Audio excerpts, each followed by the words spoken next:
Another beautiful day here on planet Earth, a day none of us are guaranteed. We're not guaranteed these days, but we're lucky enough to have them anyway up here in Winnipeg. She's a hot one. Yesterday was 35 degrees, which means I don't leave my house if I don't have to. What is 35 degrees in Farken down in the States? 35 would be 95 or something like that, or 100. It's not that hot, especially if you're from Arizona, but 35 degrees here is crazy. Morning, Sneaky Pete, Vaporizes, Christopher, Marvin, Guth, Wake Up Waverly, David Sony Music, Donata Cabrera, Das Peach. I think I missed some. Blue Punk Rocker. I didn't make a video today because I wasn't even planning on doing a live. I woke up at 4, took a look at the charts. Literally the exact same price as Friday. So it didn't really do anything all weekend, which is a crazy like $200 pattern. So I decided to just do a quick check-in, see how everyone's doing, what your plans are for. It's Labor Day here in Canada. I'm assuming it's Labor Day in the States. Morning, Michael Norris, Dan Lucia, Sherry, Chris Allery Music, my guitar playing buddy. He's a Winnipegger, very talented. Rips. He's a ripper. Can play anything too. Ross Mitchell, Ralphie, James Murad. Yes, Stacktember. This is it. This is the month that is notoriously red. Average drawdown of 7%, which would take us to 24K. I was thinking last night as I was going to bed, instead of waiting for this majestic dump, which is every sick degenerate's kind of modus operandi. I'll wait for it to dump hard and then I'll get in right at the perfect bottom. I think I'm just going to DCA every week is September and even out the dips. Blue Punk Rocker, anyone else buying the dip on Gala amidst all the drama with the founders. It's funny that a little bit of drama between the founders of Gala can dump it that much. I don't know anything about Gala. To me, it's like in an orbit onto itself. I don't really pay attention to it, but I've been watching all the drama. There's some pretty big YouTubers that are involved in Gala too. So when I see big YouTubers involved in Gala, I start thinking, I get my spidey senses start tingling a little bit. Why are they all involved in it? Why are they all pushing it? Because, sometimes people are paid to push things. I used to get on the daily maybe about 10 emails from, I think they're robots, but they were really bad Asian robots. Because they're the way they formed their emails were so bad that they obviously didn't really know English that well, and they would ask me to make a video for their video game before each of my videos. Now, if you can remember, when I was on BitBoy's channel, he ran like some sort of thing right before the video. I can't remember what it was. It was like Fibonacci, charts, MACD. It had all these things. I know it probably brings back nightmares because it was annoying, to watch that when you first click on a video. Anyway, I never took any of them. Obviously, I didn't even want to reply to them. But I assume once you become a bigger YouTuber, you get those type of offers all the time. So when I see YouTubers pumping the same thing, I guess maybe they all agreed to it. Maybe they get paid in Gala. I don't know. I have no clue.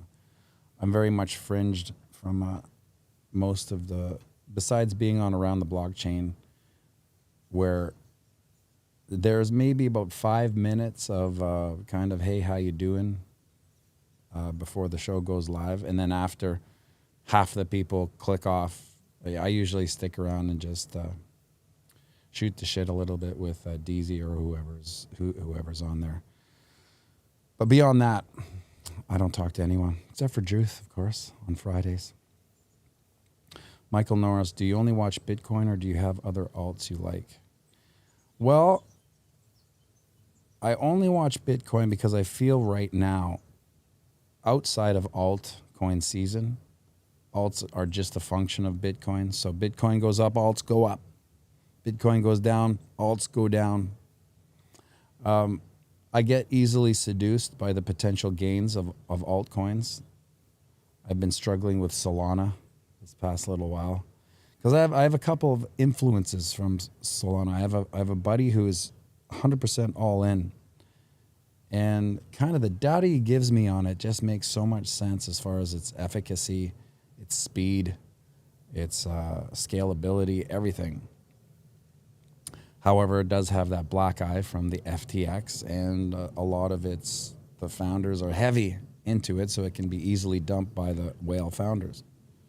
That being said, I struggle with it every day, and I tend to, my struggles lead me to just walk away. Because at the end of the day, any gains I would have made in Solana, I would put into Bitcoin anyway. But it'd be nice to make it a quick 10x on something to dump it into Bitcoin. However, that part of the gambler in me is usually what gets me into any trouble I've ever gotten into has been with an altcoin and the seduction of gains.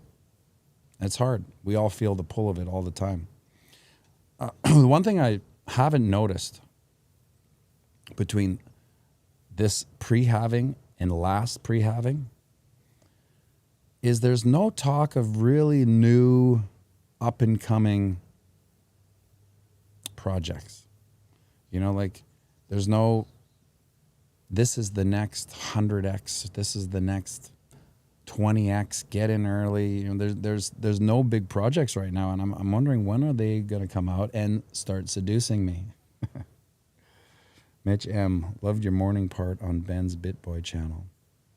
Yeah, it was fun. It was a trip for sure to get that gig. That was the craziest gig anyone in a crypto simulation could ever get.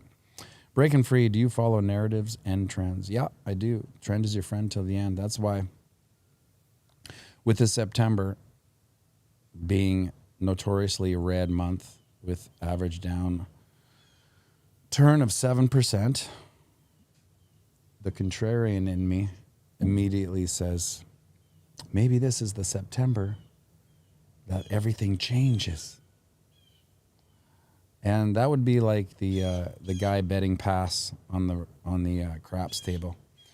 You know the guy. If you're ever playing craps, basically, once you've come out and let's say the number's 4 or 5 or whatever, the table's playing around this number. They want 5 to hit. They want 5 to hit, but there's always someone betting on don't pass, and that means everyone loses but him, right? So if you were to bet that September might be a green month, which would be maybe the first. Correct me if I'm wrong, and if anyone of you have that graph in front of you. Morning, Richie from the Netherlands. If you have that graph, I seem to believe all September has been red, with maybe the closest thing is like a 1% downturn. So this is 7%. So if you're basically you would, why bother? Really?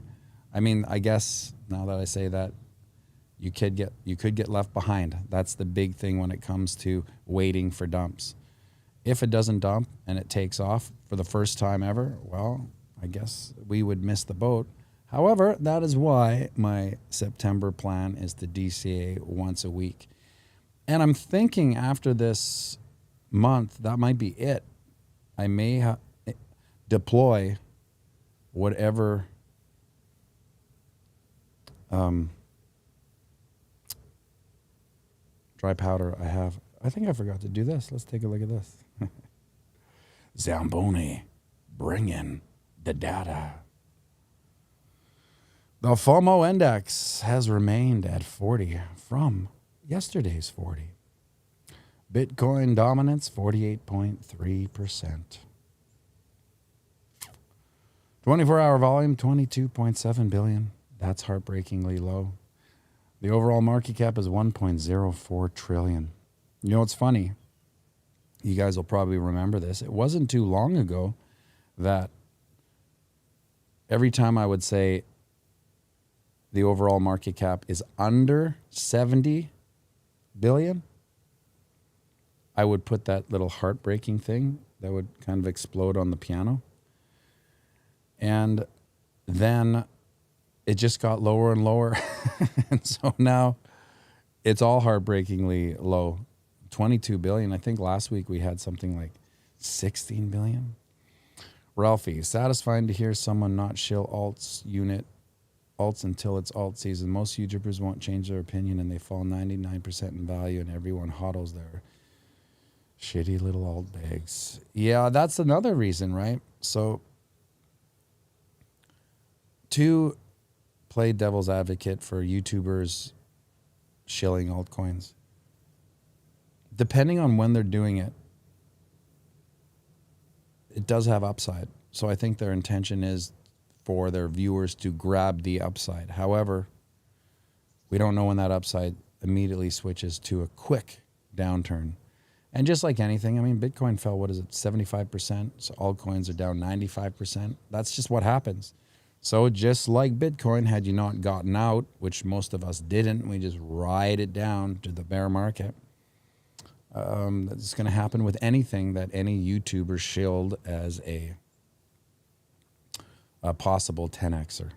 So I haven't seen those videos come out yet about the 10xers, the 20xers, unless they're those weird like AI gameplays that you see kind of, 400x, 500x. I don't, my algorithm on YouTube doesn't even show me those things. Plus, Duke, my little boy, watches YouTube out of my channel because I have the premium and there's no commercials. And so my suggestion page is the weirdest split of crypto and skibbity toilets. So if you're a parent with a young kid under 10, you probably know what skibbity toilets is. If you don't know what skibbity toilets is, I wouldn't suggest going and finding it because there's no real big payoff of it. It's one of those things that kids like, kind of like Baby Shark, right? Baby shark, shark, shark, shark, shark, baby shark.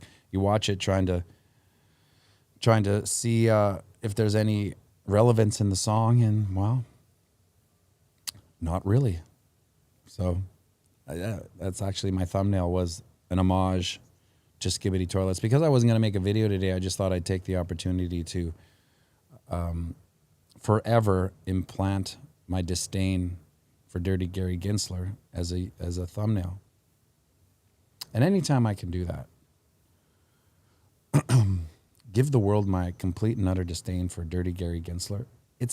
I start the day off right. I'm starting the day off in a positive.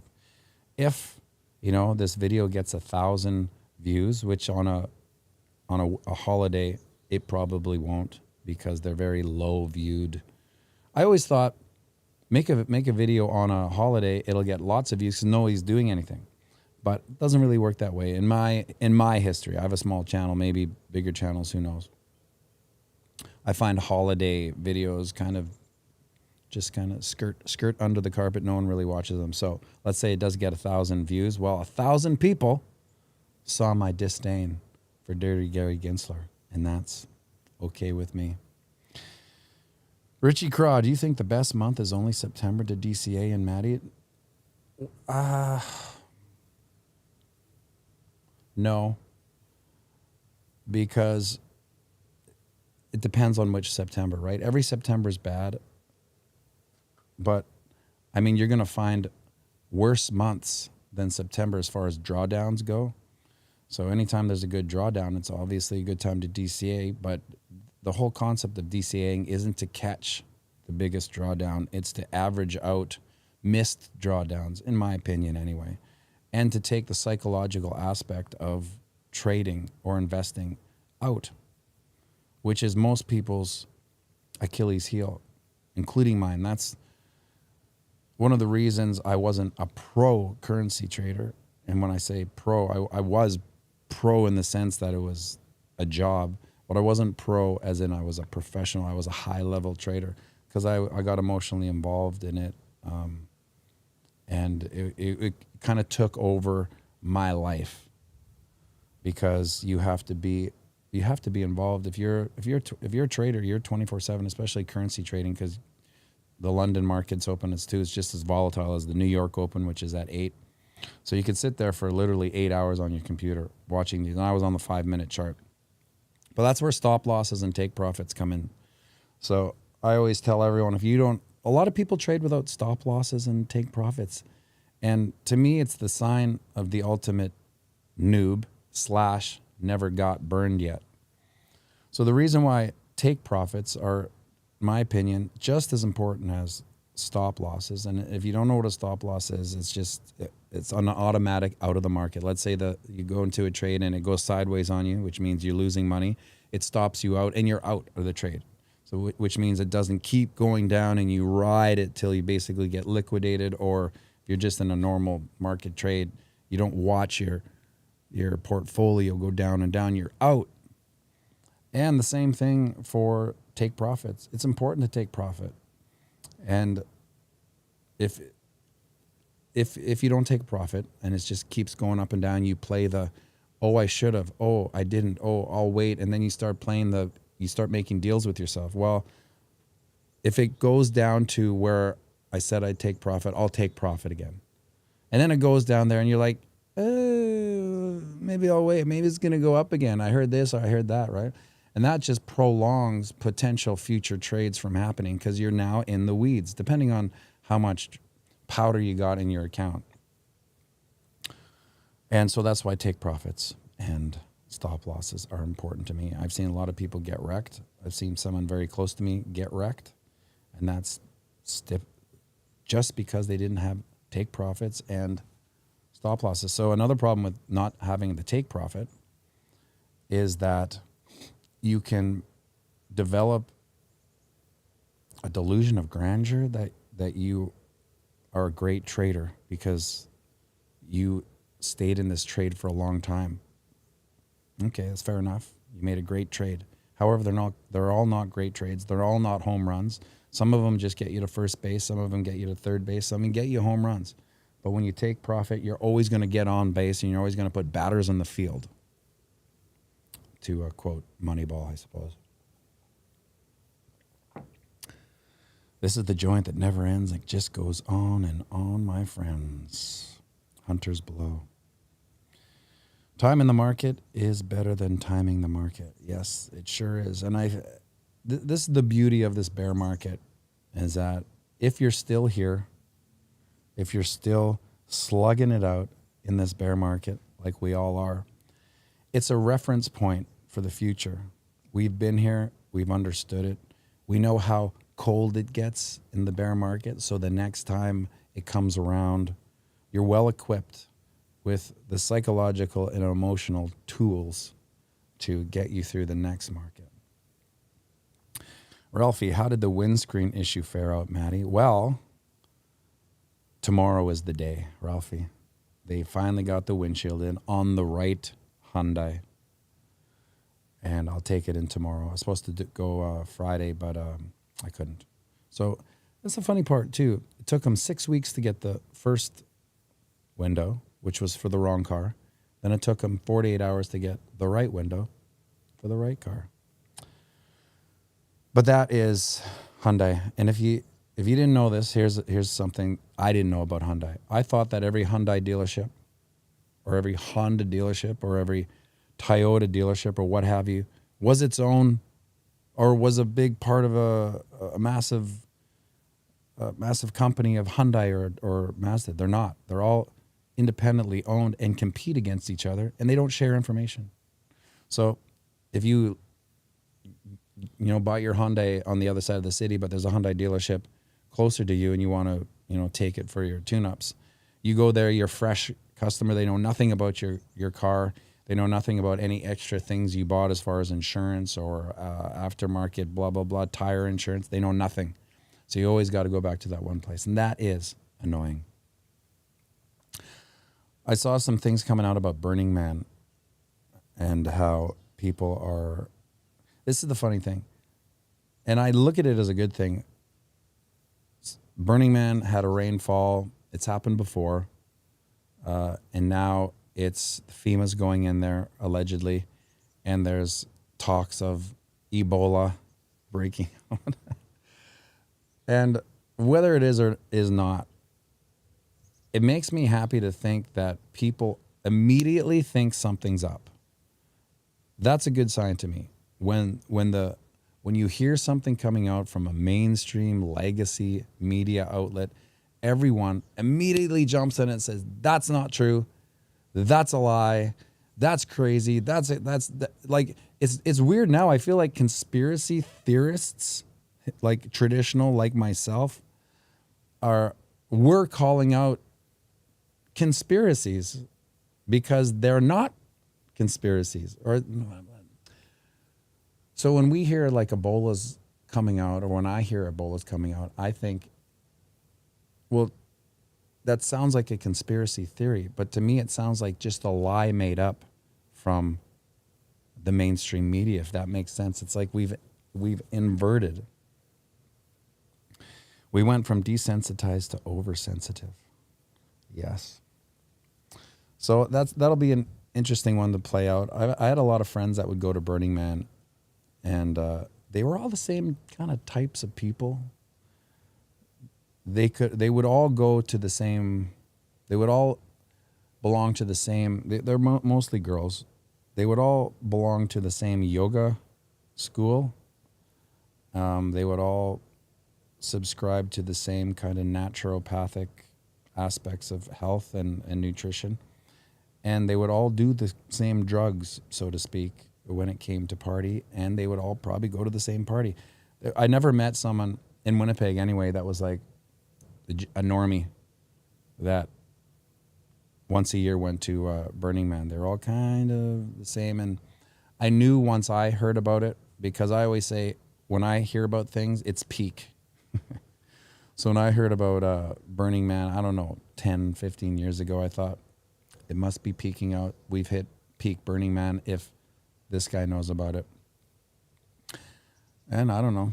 I've never been. I probably would never go. To me, I guess I've been aged out of enjoying tent life and party life / heat life / tent life.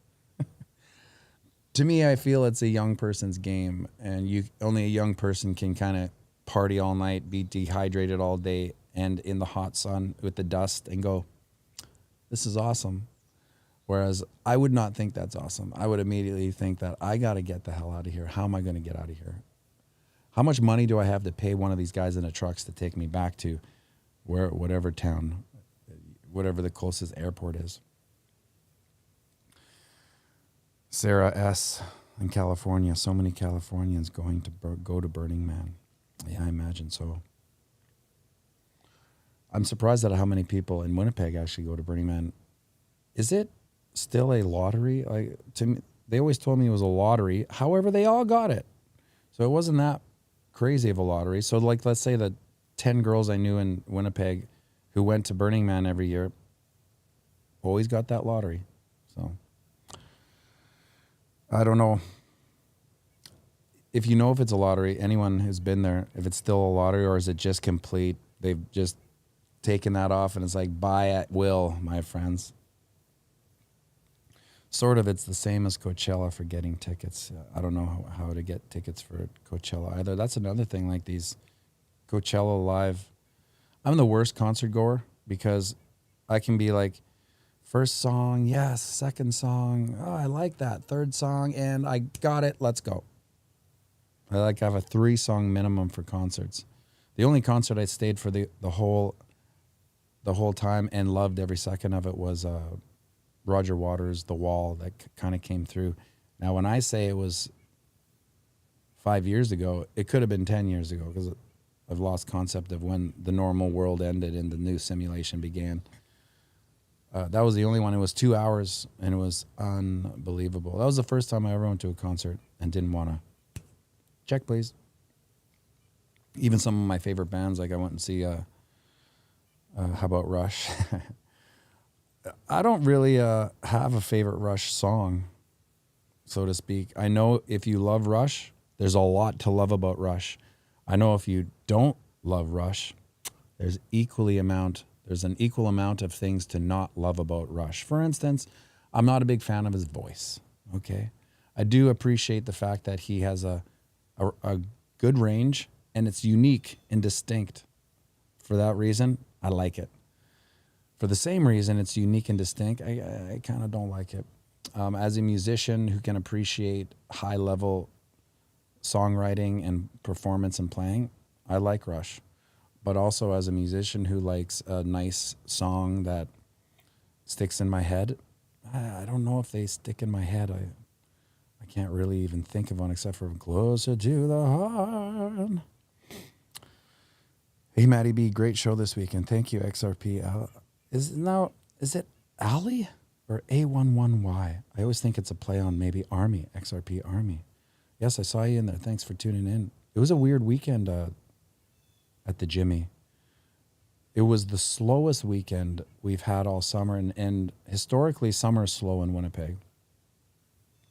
But for the first time in all summer, we closed out to nobody in the bar, which I don't care because I enjoy playing to the live community online.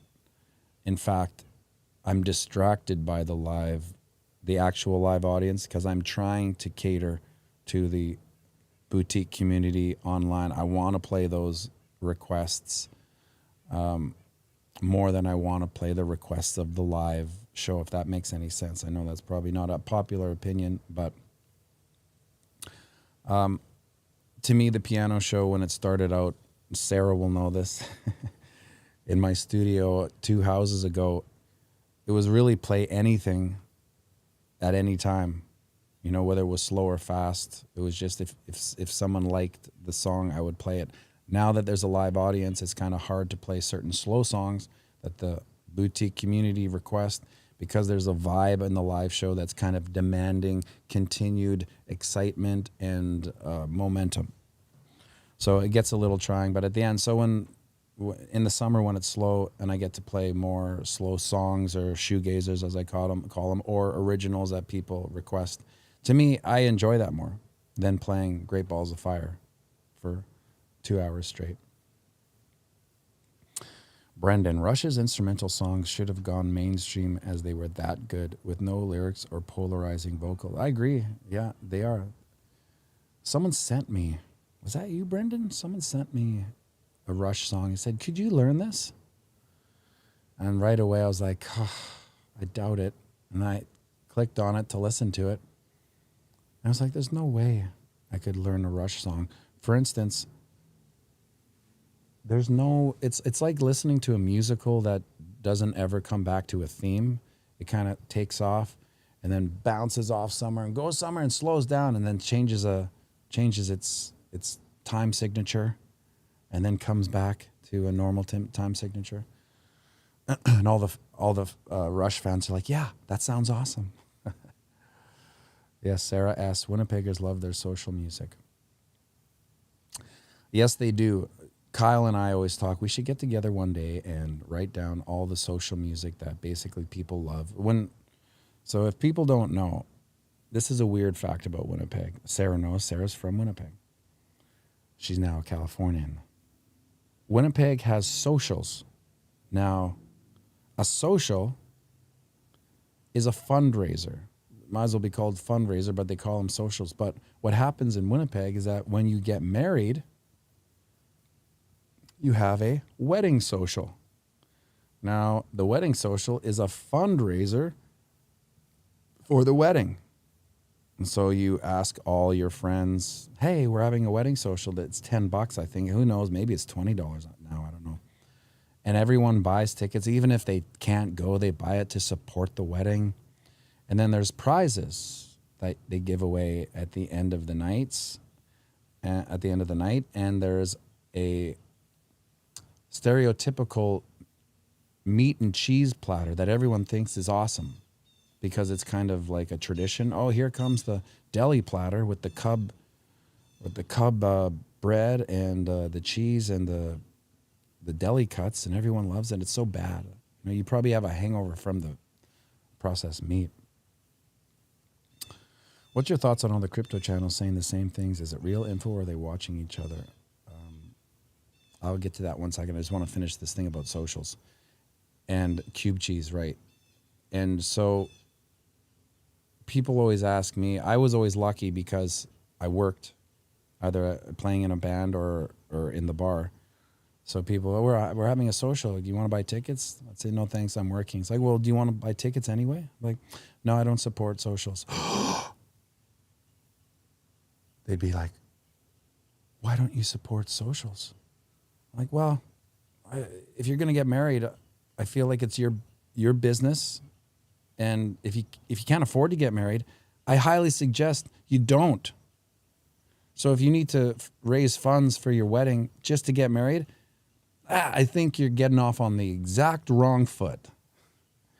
And then, you know, their face would glaze over. They didn't really understand or care. They just move on to the next mark, and they would give them 2 tickets. So yes, that's the Winnipeg social. And that's when Sarah was saying Winnipeg love their social music. It's like Moni, old time rock and roll. Sarah will know them. Don't Stop Believing. A lot of the songs we play at the piano bar. Trooper, Raise a Little Hell.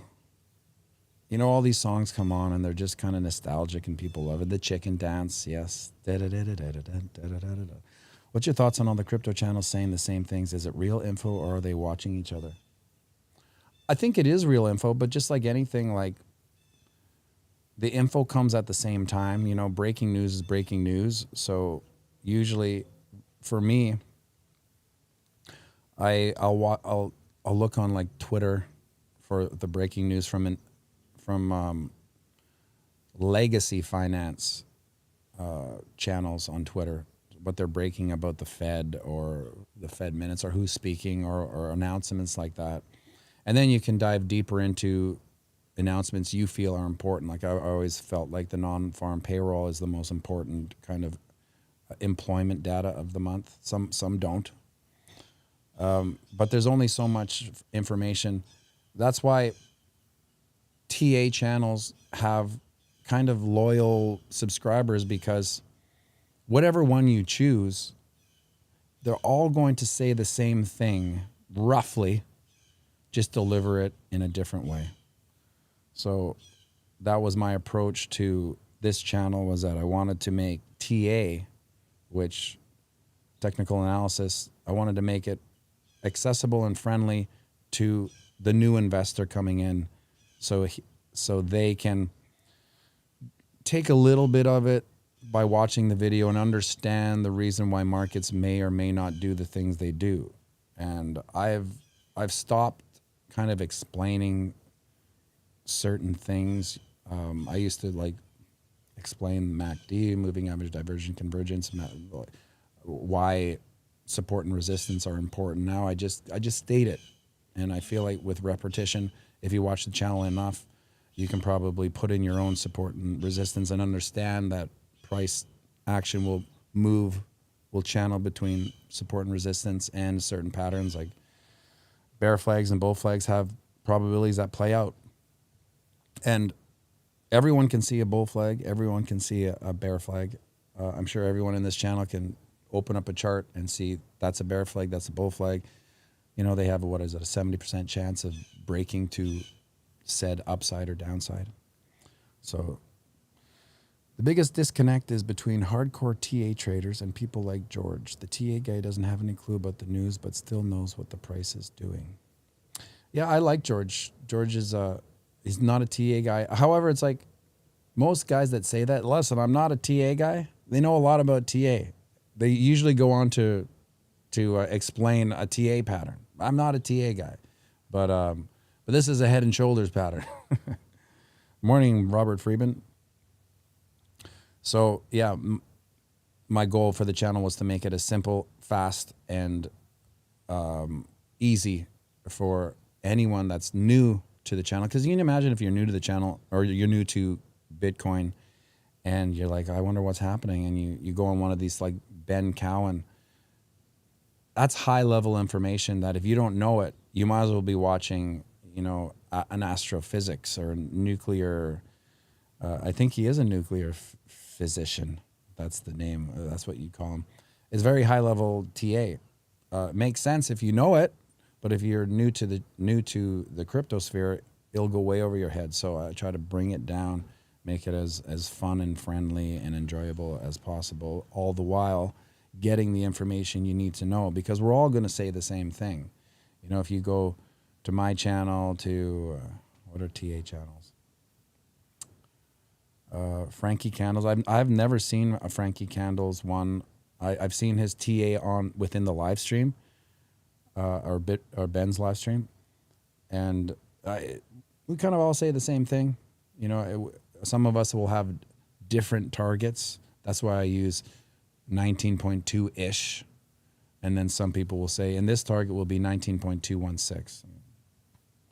I guess there is a specific to the target, but because of stop losses and take profits, 19.2, let's say it's 19.2.16, well, there's stop losses and take profits around that. So usually the B book, or the people behind the curtain, know where to actually scoop out all the take profits and get them out and grab the money, so to speak. So that's about it. My intention of this stream was to just come on, say good morning, have a coffee, and make it 15 minutes. But here I am blabbing at 8:37. One last thing, now that I'm blabbing. We have a FOMC meeting. I think it's September 20th. Now, there's a lot of talk that it'll be a pause. And I believe, you know, it'll be a little bit of volatility if there is a pause. But I always like to remind people historically, there's a pause, there's a pivot, then there's a recession.